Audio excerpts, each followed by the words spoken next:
Olá, como está? Como foi a sua semana? Estamos juntos mais uma vez e vamos estudar a Bíblia, a Palavra de Deus. Antes, porém, eu quero te convidar para uma palavra de oração.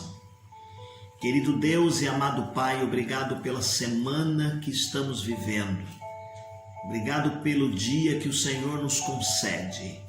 E pedimos que o Senhor, através do Teu Santo Espírito, abra a nossa mente, o nosso coração para recebermos a Tua Palavra e coloquemos em prática os ensinamentos.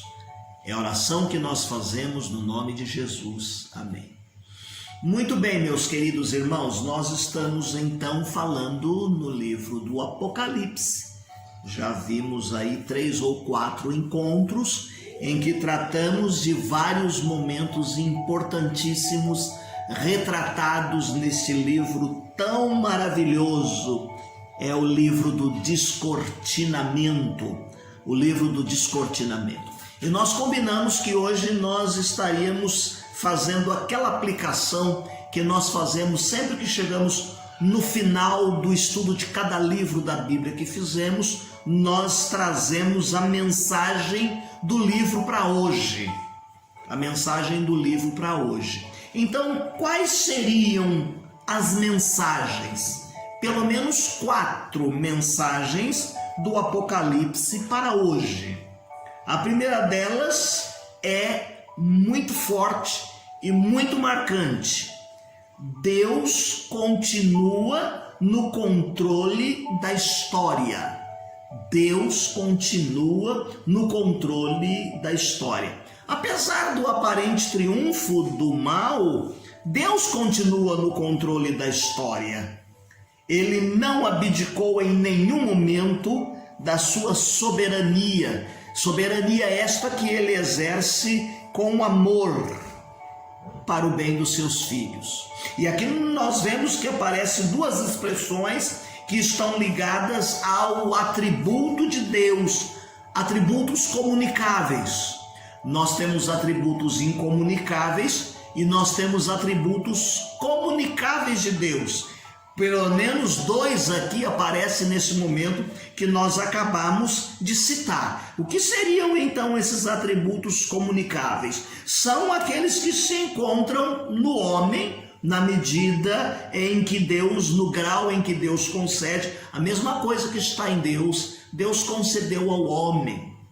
E aqui nós vamos aprender um pouquinho a respeito da questão da soberania de Deus. Tem a ver com essa vontade voluntária da direção de Deus nas atividades que Deus exerce.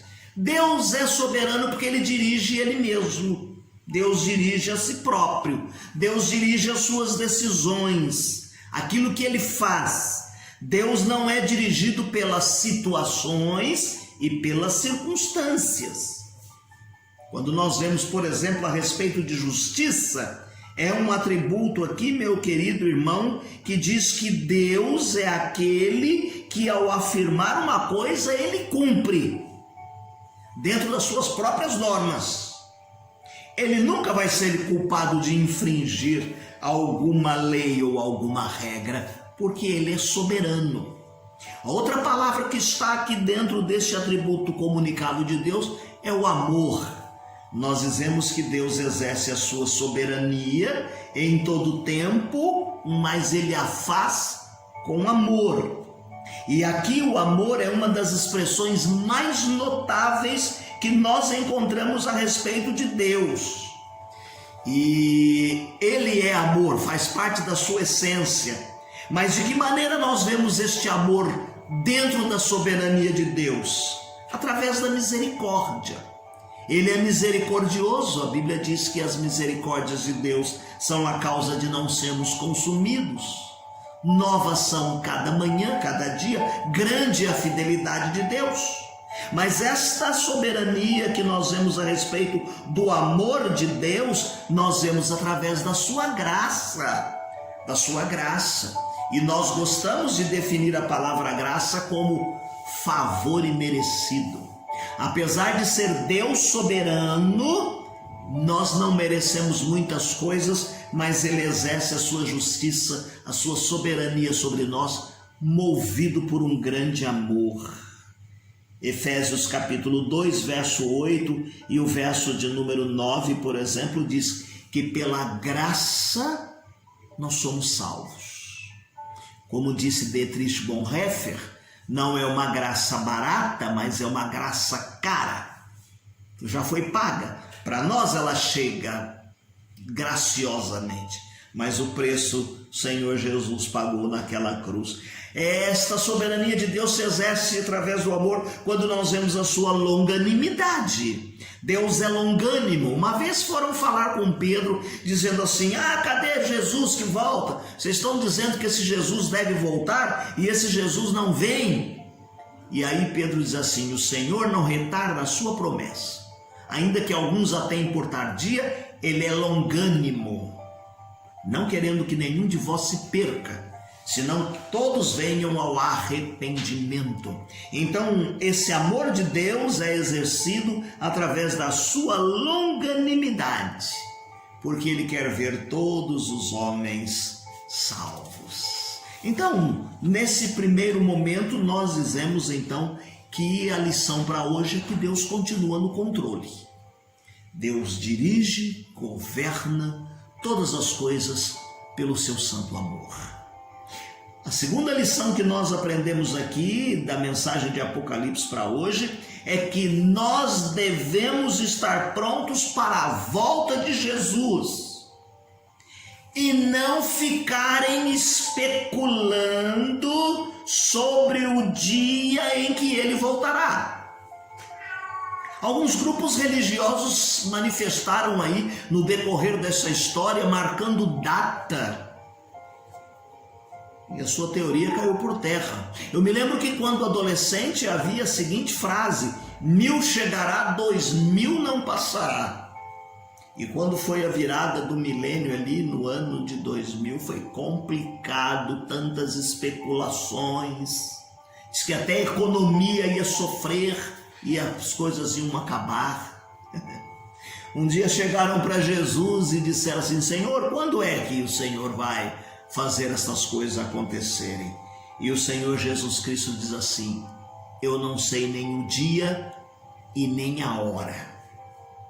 E aí nós podemos perceber, meus queridos irmãos, lá em Mateus capítulo 24, 36, em que Jesus Cristo disse essa expressão, que não competia a ele nem aos anjos determinar o dia e nem a hora, porque os discípulos queriam um tempo exato, uma previsão do que poderia acontecer. E aí o Senhor Jesus Cristo deu ênfase e contou algumas parábolas que nós podemos ver lá no Evangelho segundo Mateus, a partir do capítulo 24 e 25, ele vai dizer, por exemplo, sobre a parábola do bom servo e do mau servo. Ele vai falar a respeito da parábola das 10 virgens, ele fala a respeito da parábola dos talentos. O que isso quer nos dizer? O que Jesus quis dizer? E o que é que esse ponto da nossa lição está nos dizendo? Porque Atos capítulo 1, verso de número 7, ficou registrado assim: não vos compete saber sobre os tempos e as épocas. O que é que nós temos que fazer, meus queridos irmãos? Temos que estar preparados para que ele encontre a sua igreja imaculada, irrepreensível e em paz. Devemos viver uma vida de fidelidade a Jesus Cristo em todo o tempo, uma vida de vigilância. O texto diz assim: vigiai e orar, porque não sabeis. Diz que o dia do Senhor pode vir como o ladrão da noite, o dia pode vir surpreendentemente. Numa outra parte do Apocalipse diz assim como o relâmpago que sai do Oriente e corta para o Ocidente, assim será a vinda do Filho do Homem, repentina, e todo olho verá a sua volta. Então é preciso que haja essa expectativa, na mordomia do tempo, no cuidado, no preparo, na santificação, a fim de que nós possamos em todo momento estarmos prontos para a volta de Jesus e não ficar especulando o dia ou a hora. Agora, há uma ênfase aqui, uma responsabilidade que é dada a nós como igreja. A nossa competência não é discutir o tempo e a hora e as épocas, mas a nossa competência aqui é testemunhar, é pregar o evangelho, é falar da graça, é tirar as pessoas que estão caminhando para o inferno para que elas sejam levadas pelo caminho que é Jesus e encontrem no céu. Lá em Atos capítulo 1, verso de número 8, uma das últimas recomendações dada por Jesus é: ser-me-eis testemunhas. Testemunha do amor de Deus. Fale sobre ele. Fale o que aconteceu na sua vida, como era a sua vida antes de ter Jesus e como é agora a sua vida que você aceitou e tem Jesus como seu Salvador. E aí nós chegamos na terceira mensagem de Apocalipse para hoje. E essa terceira mensagem é: a fé baseada em Jesus Cristo deve ser uma fé engajada na obra de Deus. Deus nos chamou para participarmos do seu reino, através da obra de redenção feita na pessoa bendita de Jesus Cristo. Nós somos redimidos, comprados, tirados das trevas para uma vida de testemunho, para uma vida de pregação das boas novas. As boas novas anunciai. Pregue, fale de Jesus Cristo e da sua graça. Essas boas novas do evangelho do reino de Deus precisam estar sendo anunciadas. Essa é a nossa tarefa como igreja. A fé que recebemos deve ser uma fé compartilhada, uma fé engajada e canalizada para a obra de Deus. Não é uma obra fácil, não. Há muita oposição. Lembram-se quando nós estávamos estudando lá a questão do imperador querendo ser Deus, a respeito dos seguidores do culto do imperador? E o que não dizer da igreja do livro de Atos ali, das perseguições, de quantos foram sacrificados, mortos, crucificados de cabeça para baixo, quantos morreram numa arena? Ah, pastor, mas isso é... Não, vamos falar do agora. Por exemplo, nós assistimos uma peça a semana passada em que falava do primeiro missionário que foi para a China, 1800 e alguma coisa, e ele foi decapitado, ele e a sua esposa morreram. Só que através disto, mas muitos jovens se despertaram para pregar o evangelho. Ah, pastor, mas isso é lá em 1800. Se você pega aí os jornais e acompanha as notícias, lá no Oriente Médio, em alguns países comunistas, pessoas têm sido decapitadas, metralhadas, porque estão pregando o evangelho da graça de Deus. Então, meus queridos, é preciso que, mesmo havendo perseguição e oposição, Apocalipse 2:10 diz assim: ser fiel até a morte. Nós já dissemos isso. Ser fiel ainda que isso lhe custe a vida. O Senhor promete uma coroa, coroa da vida. Que maravilha! Aqueles que estão dispostos a provar a sua fidelidade a Ele, mesmo que custe a sua própria vida. Mesmo que custe a sua própria vida. Em quarto lugar, nós aprendemos aqui a maravilhosa mensagem para hoje. Deus se preocupa conosco. Deus se preocupa conosco. O que isso quer dizer? Quer nos dizer, meus queridos irmãos, por exemplo, quando nós lemos o capítulo 21, verso de número 4, Deus limpará dos seus olhos toda lágrima. Toda lágrima. Quando passamos por momentos de dor, de dificuldade, de perseguição e que choramos a dor, nós avaliamos e vemos que chorar é uma necessidade, mas expressa um sentimento de perda, de dor, de separação. Nos 2 últimos anos nós estamos vivendo essa pandemia, o Covid-19. Quantas pessoas não tiveram 1 ou 2 horas para velar os seus mortos e choraram? Irmãos da nossa igreja, num 6 meses, perderam 5, 6 familiares dentro da própria família, esposo, esposa e filhos. E aí nós vemos quantas pessoas chorando, quantas pessoas abandonadas, passando necessidade, chorando porque ninguém cuida deles e é por eles. Quantas pessoas, meus queridos irmãos, carecendo de um aperto de mão, que nós nem estamos podendo dar nesses dias, nem um abraço podemos dar. Deus se preocupa conosco e diz-nos o texto que Deus limpará dos nossos olhos toda lágrima. Deus está conosco na pessoa bendita do Senhor Jesus Cristo. Lá em Mateus capítulo 28, verso de número 20, ele chamou seus discípulos, deu a grande comissão e ele diz assim: eu estarei convosco todos os dias. E de que maneira Deus está conosco? De que maneira Jesus está conosco? João registrou no Evangelho segundo ele, capítulo 14, o verso de número 16, Jesus disse: eu vou, mas não vos deixarei órfão. Mandarei outro Consolador para que fiquem com vocês para sempre. E João 14, 17 diz: ele habitará convosco, ele estará em vós. E Paulo diz que nós somos templo do Espírito Santo de Deus. Então, Deus não nos abandona, quer seja nessa vida, quer seja na eternidade, ele estará conosco. Estaremos com ele para sempre no tabernáculo, gozaremos das delícias e da presença maravilhosa deste Deus. Que ele possa nos ajudar na nossa caminhada cristã e nós possamos andar com ele todos os nossos dias da nossa vida. Amém, meus queridos?